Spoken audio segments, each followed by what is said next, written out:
지난 주일 그리고 월요일 양일간 저희 중고등부 여름 MT가 있었습니다. MT라는 말이 입에 잘 붙지가 않았었는데 그냥 단순히 1박 2일 갔다 와서 MT라고 이름을 정했습니다. 저희 중고등부 MT를 끝으로 저희 주일학교 3개 부서의 모든 여름 사역이 하나님의 은혜 가운데 잘 맞춰졌습니다. 함께 기도해 주시고 또 여러 물신양면으로 후원해 주신 분들께 모두 감사드립니다. 저희는 강화도에 있는 한 곳으로 한 펜션으로 MT를 다녀왔습니다. 일주일 내내 아주 해가 쨍쨍했는데 저희가 출발하는 그 전날 갑자기 비가 내리기 시작했습니다. 그리고 강화도에 도착했을 때 이게 비를 넘어선 태풍이 불기 시작하더라고요. 그럼에도 불구하고 그 태풍 속에서 갯벌에 잠깐 갔다가 발도 담그고 와서 자그마한 수영장에서 물놀이도 하고요. 그 비 속에서 비를 맞으면서 작은 작게 축구를 하는 시간도 있었습니다. 아이들은 또 목사님과 또 권사님께서 오셔서 구워주신 그 바베큐 고기를 엄청 즐거워하면서 먹었습니다. 심지어 그 고기를 그 다음날 돌아오는 날 저에게 사진을 찍어서 보내준 아이가 있었습니다. 너무 맛있게 보인다며 너무 좋았다고 그렇게 사진을 보내주는 아이들도 있었습니다. 저희가 밥을 먹으면서 그런 이야기를 했습니다. 이거 딱 봐도 잘 즐겁게 놀다가 하루 종일 즐겁게 놀다가 딱 집회하는 그 시간에 애들이 잠을 자겠다라는 생각이 든다라고. 그리고 그렇게 집회 때 딱 잠을 자고요. 그리고 밤을 셉니다. 그 힘으로. 그래서 이거 각이 보이는 거예요. 그래서 저희가 1박 2일밖에 시간이 없고 예배는 딱 한 번밖에 준비하지 않았는데 그래도 진짜 정말 우리 하나님 마음에서 진짜 중요한 시간은 이 시간인데 어떻게 하면 좋을까 하고 생각을 하다가 밥 먹을 때 아이디어를 하나 생각했습니다. 찬양이 끝난 후 아이들에게 아이스크림을 나눠주었습니다. 사진을 보시면 그 장면이 나와요. 그래서 말씀을 읽고 나서 그 아이들이 베개를 하나씩 안고 있죠. 누가 봐도 자려고 나오는 그런 느낌이죠. 너는 뭔데 그 베개를 갖고 오냐? 그거 자겠다는 건데 너무 두려운 겁니다. 그래서 아주 차가운 얼음이 송송 들어간 아이스크림 하나 물려주었습니다. 그리고 먹으면서 말씀 들어라라고. 그래서 저는 여태까지 이런 광경을 본 적이 없습니다. 수련회 때 엄청난 혜택이 주어진 수련회였죠. 그리고 이렇게 애들의 잠을 깨워놓고 제가 한 가지 물었습니다. 그것은 말씀과 관련된 하나의 들어가는 말로서 아주 중요한 질문 하나를 제가 던졌죠. 뭐였냐면 그것은 어떻게 살고 싶냐, 어떤 신념을 가지고 아니면 어떤 소망을 가지고 살고 싶은지 아이스크림 먹으면서 옆에 사람과 한번 대화를 나눠보라고 했습니다. 그래서 한참을 그 아이들이 대화를 나눈 후에 저에게 이렇게 얘기해 주었습니다. 어떤 아이는 돈을 많이 벌고 싶답니다. 그래서 옆에 친구가 그 아이를 가리키며 얘 굉장히 새 속에 찌들었다라고 얘기를 했습니다. 또 어떤 아이는 잘생긴 남자랑 꼭 결혼하고 싶어요라고 이렇게 얘기했어요.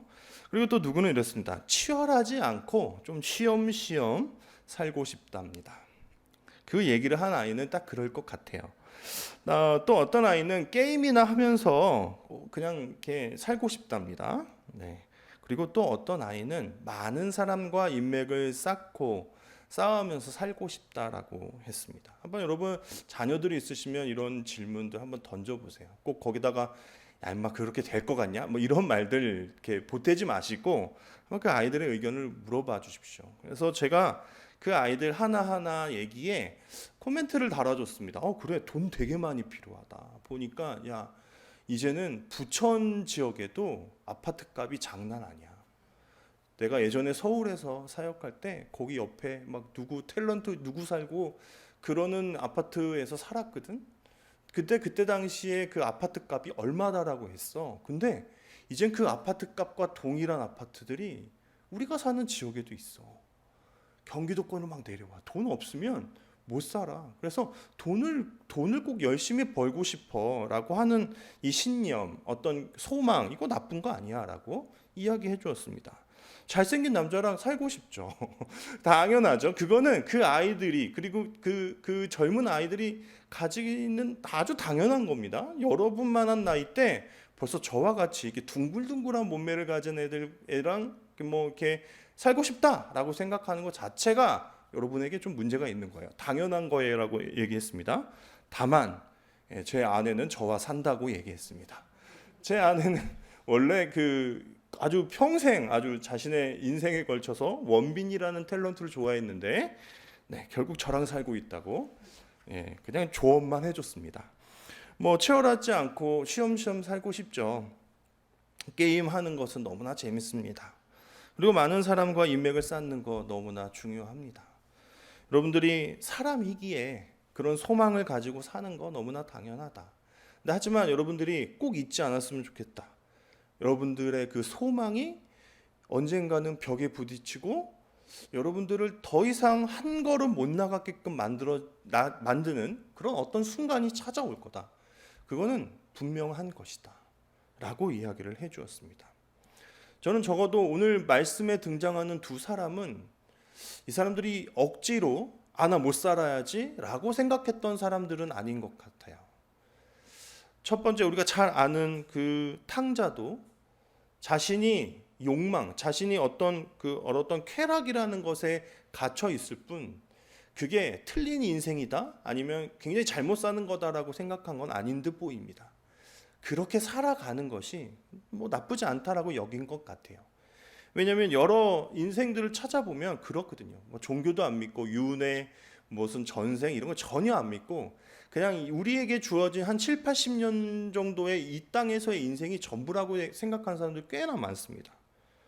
그리고 그냥 그 인생을 잘 즐기다가 가면은 되는 거다라고 생각하는 사람들이 사실 우리 주변에 꽤 있기 때문입니다. 그래서 그는 그냥 욕망에 갇혀서 산 것입니다. 어떻게 살았는가? 12절과 13절이 잘 이야기하고 있습니다. 한번 함께 읽어보겠습니다. 그 둘째가 아버지에게 말하되 아버지여 재산 중에서 내게 돌아올 분깃을 내게 주소서 하는지라. 아버지가 그 살림을 각각 나누어 주었더니 그 후 며칠이 안 되어 둘째 아들이 재물을 다 모아가지고 먼 나라에 가 거기서 허랑방탕하여 그 재산을 낭비하더니. 그냥 그렇게 살아야겠다라고 결정을 한 모양입니다. 자기 자신의 소망, 자기 자신이 가지고 있는, 물론 누군가는 비판하고 나쁜 놈이라고, 아버지 아직 죽지도 않았는데 그 재산 미리 내놓으라고 해서 아주 배은망덕하고 호로 자식이라고 이렇게 손가락질을 할 수 있을지언정 자기는 자신의 그 어떤 소망에 충실해서 살아가려고 애쓴 듯 보입니다. 하지만 어떠냐면 그것이 어느 순간 벽에 부딪힙니다. 그 재산이 다 떨어졌고 그리고 그가 살고 있던 그 동네에 흉년이 일어서 굉장히 그의 삶이 어려워진 것입니다. 첫째는 어떻습니까? 아마 좀 반대의 모습을 가지고 있는 듯 보입니다. 하지만 그는 굉장히 자기 절제와 금요 그리고 자기 의로움에 빠진 사람입니다. 29절과 30절이 이렇게 이야기합니다. 함께 읽어봅니다.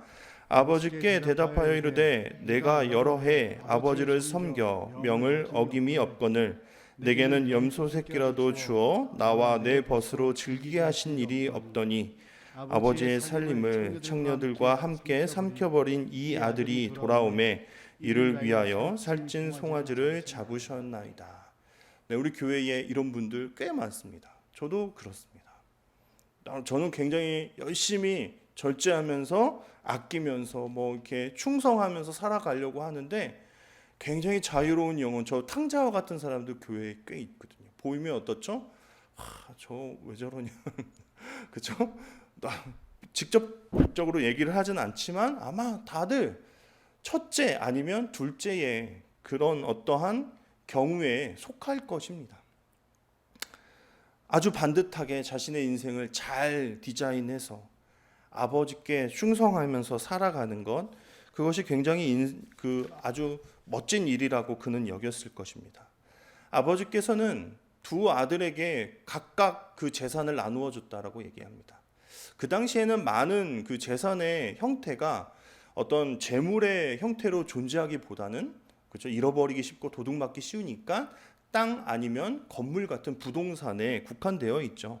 그래서 그것을 나누어 주기 위해서는 자신이 가지고 있던 밭을 매각해야 됐기 때문에 아마 아버지는 이거를 한 차례 두 차례 걸쳐서 하지 말고 아예 이때 두 아들에게 미리 다 나눠주라고 두자라고 생각하고 미리 나누어 줬던 것 같습니다. 그런데 첫째는요, 이미 자신의 분깃을 받았음에도 불구하고 그 탕자라는 그 둘째가 호랑방탕하게 살아가는 그 시간 동안에 여전히 아버지의 곁을 지키면서 아버지의 일을 도우면서 살아간 사람이었습니다.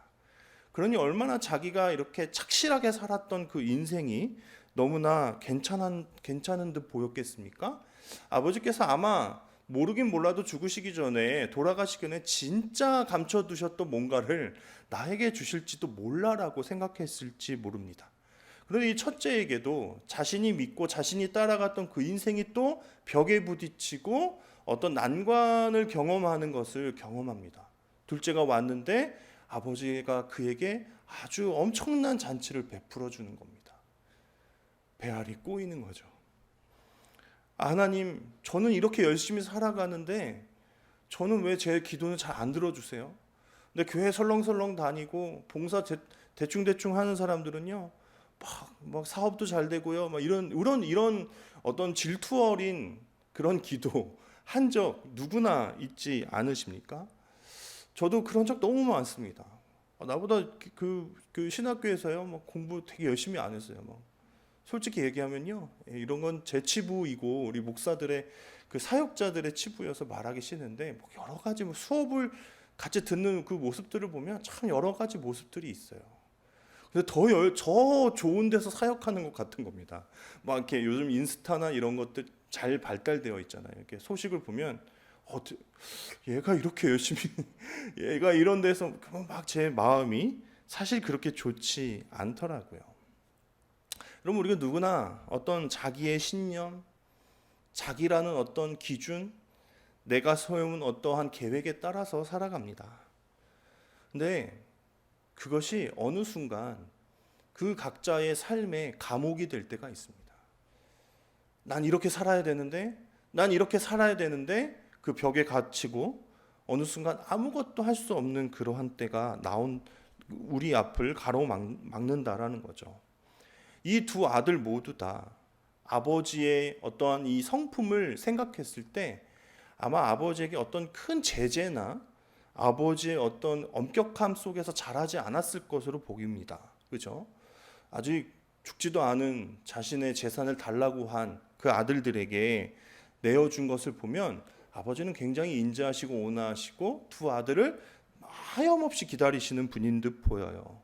그러니까 아마 그 두 사람은 자신의 뜻과 욕망, 자신이 가지고 있는 생각대로 살아가기에 충분한 사람들이었을 것으로 추정이 됩니다. 근데 그렇기에 자신의 자율대로 살아갈 그 가능성이 있는 사람들이 어느 난관에 맞이했을 때 굉장히 큰 혼란이 그들을 뒤덮는 거죠. 나 이렇게 살아야 되는데, 아니 나 이렇게 살아왔는데 왜 내 인생이 이렇게 난관에 부딪히지? 이것은 누구나 경험하는 것입니다. 여러분, 앞에 제가 우리 아이들의 그 소원, 소망, 이렇게 살고 싶어 라는 한 5가지 정도 이야기했을 때 그냥 순간 여러분 어떻게 생각해 하셨습니까? 야, 진짜 멋진 계획이다 이렇게 생각하셨습니까? 아니요, 저도 웃었습니다. 살아봐라. 속으로는 살아봐라. 아마 바로 대학에 진학하는 순간부터 그거 안 된다라는 거 알 겁니다. 어떻게 설렁설렁하게 여유 있게 살아갑니까? 세상은 저렇게 치열한데요. 게임만 하면서 살아간다는 거 정말 말도 안 되는 거죠. 그렇죠? 좋은 인맥들 누구나 쌓고 싶습니다. 그런데 내 주변에 아무도 나를 사랑해주지 않는 것 같고 다 나를 떠나는 것 같은 때가 인생에서 분명히 찾아오거든요. 근데 그러한 순간들을 경험할 때 여러분들이 꼭 기억했으면 좋겠다라고 제가 아이들에게 이야기했습니다. 여러분들이 벽을 만나고 그리고 여러분들의 인생 자체가 감옥처럼 여겨질 때가 있을 것이다. 그때 여러분이 기억했으면 좋겠다. 유일한 탈출구가 있다고. 그 유일한 탈출구가 무엇일까요? 16절과 17절에 이렇게 이야기합니다. 제가 읽어보겠습니다.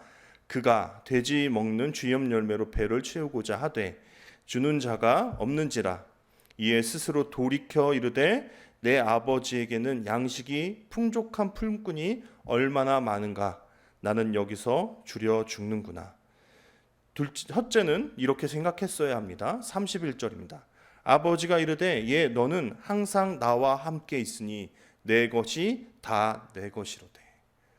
인생의 어떤 큰 난관에 부딪혔을 때 이 두 아들이 했던 것은 무엇입니까? 해야 됐던 것은 무엇입니까?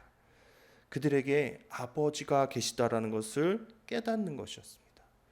저희 MT의 주제는 다시 함께였습니다. 처음 그 주제를 설정할 때는 그냥 1박 2일 정도의 가벼운 MT를 경험하면서 너무 오랜 시간 동안 대면하지 못했던 저희 아이들이 좀 더 친해지고 그냥 그 친해짐 때문에 교회에 나와서 또 잘 예배할 수 있는 아이들이 됐으면 좋겠다는 마음으로 사실 조금은 가볍게 설정한 주제였습니다. 근데 말씀을 준비하려다 보니 그 다시 함께는 하나님께 향해야 했던 거죠.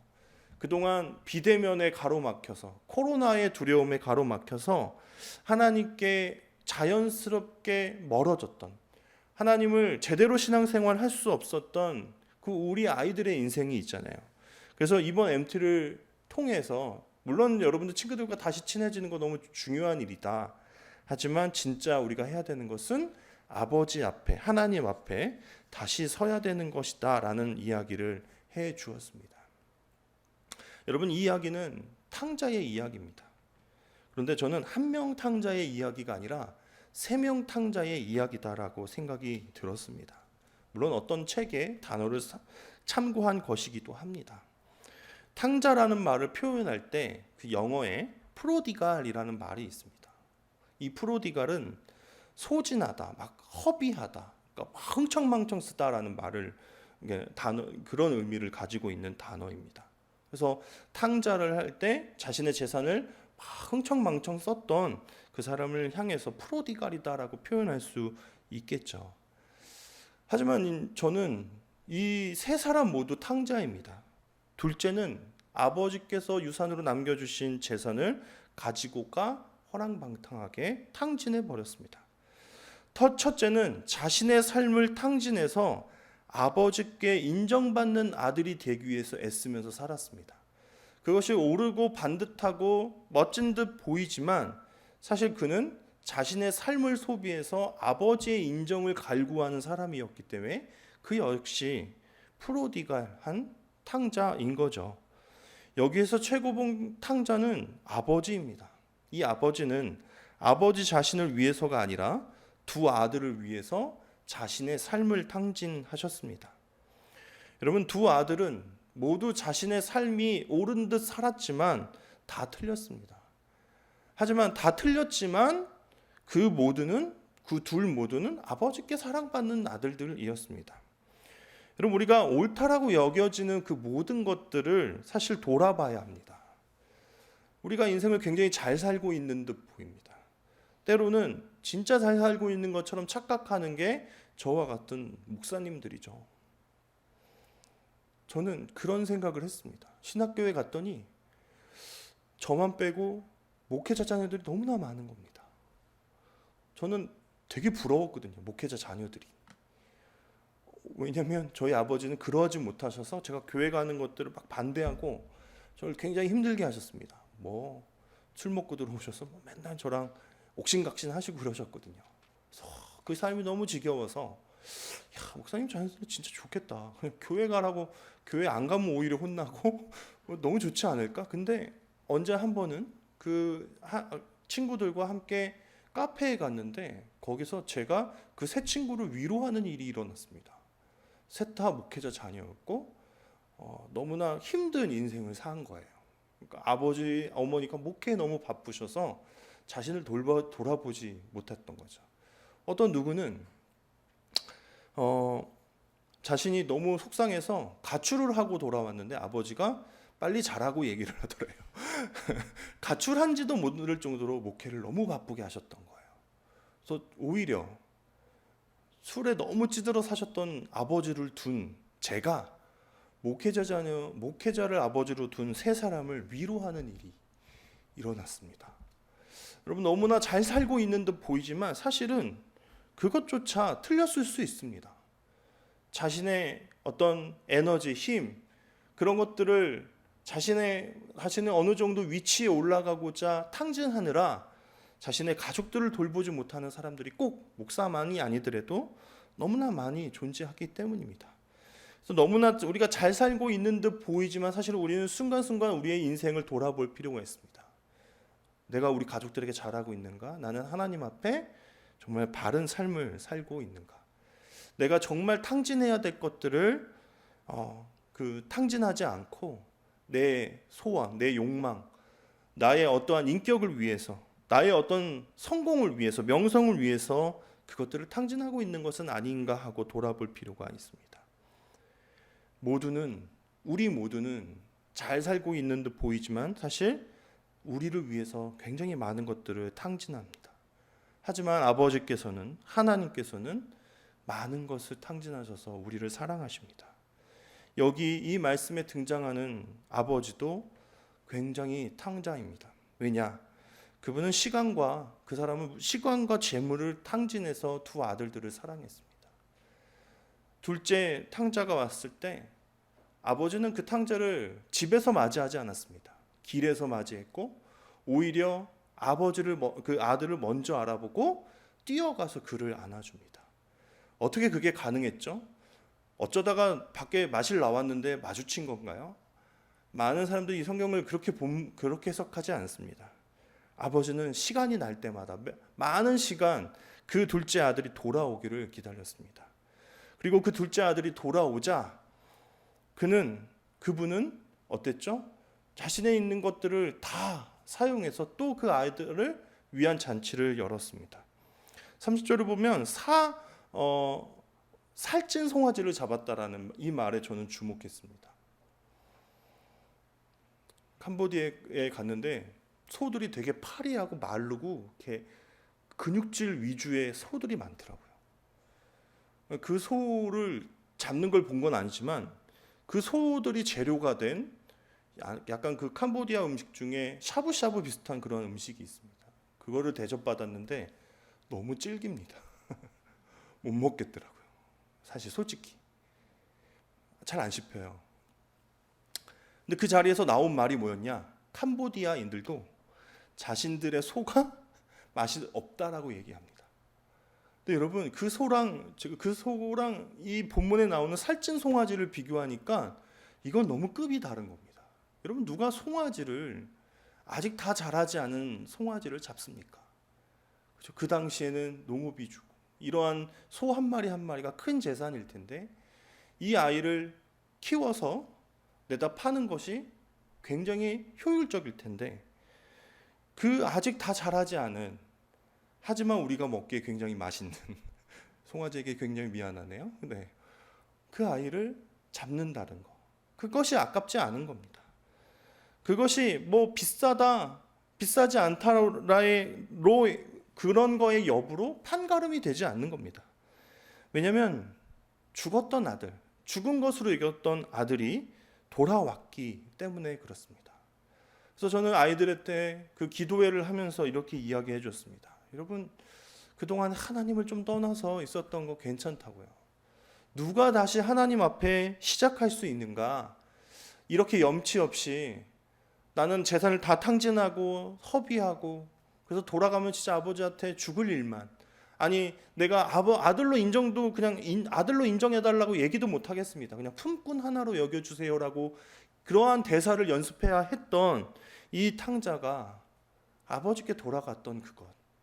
그래서 염치 없어도 다시 하나님 앞에 자신의 죄를 고백하고 내려놓는 사람이 다시 하나님 앞에서 시작할 수 있다라고 이야기를 해 주었습니다. 저는 이런 공동체가 되었으면 좋겠습니다. 그 누구라도 또 하나님께 또 우리 공동체에 다시 돌아오면 어떠한 말, 어떤 제목을 붙여서 판가름하지 않고 또 안고 그를 품고 잘 신앙생활할 수 있도록 기다려주는 그러한 공동체이면 좋겠습니다. MT 한 번이었지만 그래도 다시 화목해지는 좀 좋은 모습이 보여지는 중고등부 공동체로 인해서 마음이 조금 하나님 앞에 시원해지는 그러한 시간들이었습니다. 제가 어떤 책에서 이러한 글을 읽었습니다. 사과나무 공동체. 조지 스미스라는 저자가 자신 농장에 있는 이러한 환경들, 꽃, 나무 이런 것들을 가지고 글을 많이 썼다고 합니다. 자기 집 앞에 있는 사과나무를 중심으로 이렇게 형성된 생태 공동체를 바라보면서 글을 썼습니다. 그 글 중에 하나입니다. 어느 날 한 나무꾼이요 도끼를 들고 스미스의 농장에 찾아옵니다. 그리고 벌목을 제안하죠. 오래되고 삐뚤어진 나무를 베어서 땔감으로 사용하고 그 자리에 곱게 자라는 새로운 나무를 심는 게 어떻겠습니까? 하고 스미스에게 제안을 했습니다. 하지만 스미스는 그 제안을 정중하게 거절합니다. 나무꾼의 눈에는 그저 오래되고 꾸불꾸불한 나무에 불과할지 모르지만 그 사과나무에는 조지 스미스만이 알고 그리고 그가 발견한 굉장히 중요한 의미가, 그 이상의 의미가 있었기 때문입니다. 스미스는 이렇게 대답합니다. 그 오래된 나무는 벌꿀 공장이자 새들의 호텔이며 여름에는 작은 카페요, 겨울에는 음식 저장고가 되고 콘서트 무대이기도 하며 새들이 알을 부화하는 곳이고 아이들의 놀이터이며 안식처이자 꽃들이 전시되는 식물원이기도 합니다. 더욱 중요한 것은 사과나무가 데이지, 미나리아 제비, 미역치, 달맞이꽃 등이 자라는 푸른 들판의 중심이라는 사실입니다. 그냥 하나의 나무로 볼 수 있었던 그러한 나무가 스미스의 눈에는 하나의 생명 공동체였습니다. 그곳에 많은 벌레와 생물들이 깃들고 그곳에서 새끼를 낳고 또 삶을 영위해가는 그러한 공동체로 그는 바라본 것입니다. 누군가에게는 그냥 땔감 정도로 가구도 만들 수 없는 그냥 땔감 정도밖에 안 되는 그 나무가 스미스의 눈에는 아주 아름다운 생명 공동체였던 것입니다. 이와 같은 말씀을 준비할 때 제 안에 한 가지 의문이 들었습니다.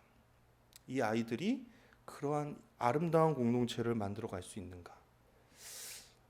어떻게 보면 제 눈에는 그리고 하나님의 눈에는 다 탕전처럼 보일 텐데 그래서 아마 이 말씀을 준비했는지도 모릅니다. 너희들 탕자라고 얘기해 주려고요. 근데 어느 순간 그런 생각이 드는 겁니다. 거기에 모인 아이들이 대다수가 모태신앙이고 또 그렇게 막 허랑방탕하게 사는 것도 아닙니다. 되게 열심히 공부하고요. 되게 열심히 학원 다닙니다. 학원 때문에 교회를 못 오기도 합니다. 그렇죠? 막 어떤 아이는 전화도 잘 안 받아요. 그러면 도서관에 있었대요.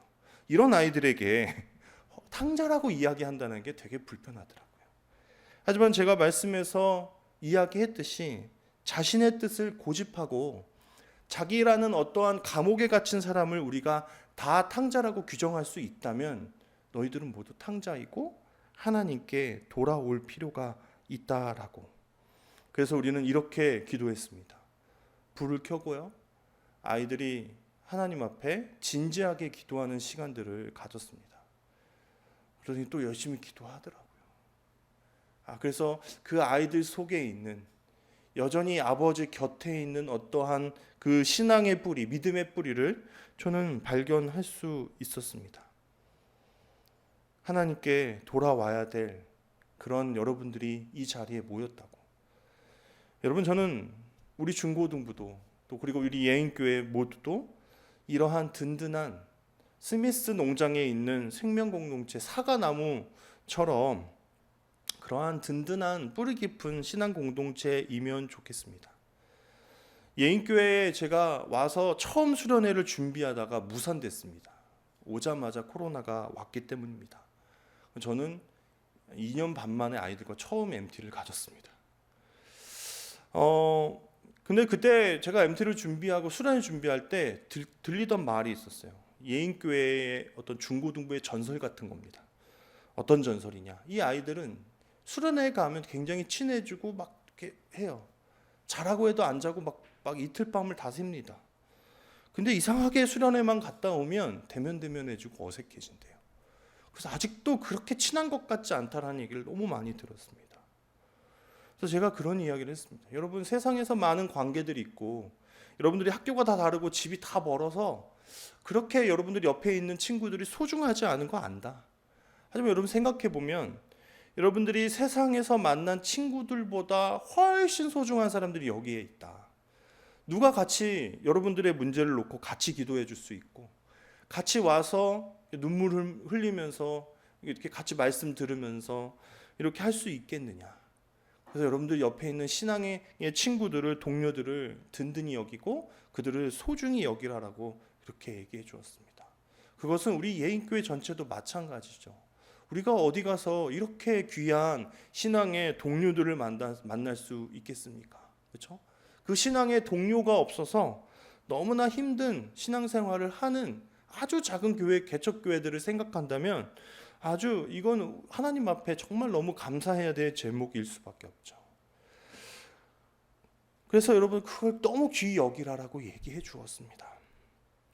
하지만 진짜 중요한 것은 여러분들이 다시 하나님 앞에 선다라는 것. 하나님이 여러분들의 인생에 아주 중요한 버팀목이시고 여러분들을 지키시는 아버지시다라는 사실을 절대 잃지 마라.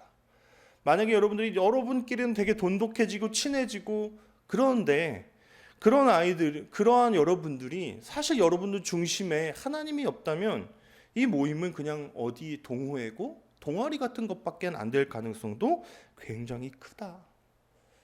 그래서 여러분들 예인교회에서 만난 신앙의 공동체, 신앙의 친구들, 동료들을 아끼고 사랑하고 소중한 것으로 여기시라. 그리고 이 안에서 예인교회의 수련회 예배를 통해서 만나고 경험하게 되는 하나님을 여러분들은 기뻐하고 감사하라고 이야기해 주었습니다.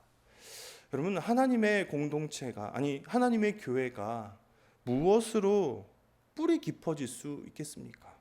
좋은 프로그램을 도입하고 좋은 규칙들을 세운다고 해서 그것이 가능해지겠습니까? 아무리 그런 것들을 우리 가운데 세운다 한들 사실 우리 중심에 하나님이 없으면 여전히 우리는 우리라는 나라는 어떤 감옥에 갇힌 그러한 한 사람에 불과하지 않겠습니까? 우리라는 감옥에서 우리를 건져내 주시고 그리고 여전히 우리를 기다리시며 언제라도 우리를 따뜻하게 맞이해 주시는 하나님께 우리의 뿌리를 두어야 하지 않겠습니까? 우리 자녀들이 그렇게 자랄 수 있도록 기도해 주셨으면 좋겠습니다. 그리고 우리 중에 그렇게 뿌리가 흔들리며 신앙생활하는 옆에 아둘람 식구들, 우리의 가족들이 있다면 우리가 그들에게 나아가서 아버지는 여전히 여러분을 기다린다라고 이야기해 줄 수 있으면 또한 너무나 좋겠습니다. 함께 기도하겠습니다. 하나님, 우리는 우리의 인생을 소비하고 탕진합니다. 그 탕진의 이유는 우리의 필요를, 우리의 욕구를, 우리가 바라는 소망들을 채우고 만들어가기 위함입니다. 하지만 우리 곁에서 하나님의 것을 소비하고 허비하시면서 우리를 사랑하시고 품으시는 하나님 아버지를 기억할 수 있도록 인도하여 주옵소서. 결국 아버지께서 소비하고 탕진하신 것은 우리를 위해서 예수 그리스도를 희생하셨던 것이라는 사실까지 우리의 마음속에 새기며 하나님께 우리의 뿌리를 두고 하나님을 떠나지 않는 그리고 잠시 우리의 마음이 떠난다 할지라도 속히 빠르게 하나님께 돌아올 수 있게 되는 우리 예인의 공동체, 또 우리의 예인의 자녀들 될 수 있도록 인도하여 주옵소서. 이 모든 것 예수님의 이름으로 기도합니다. 아멘.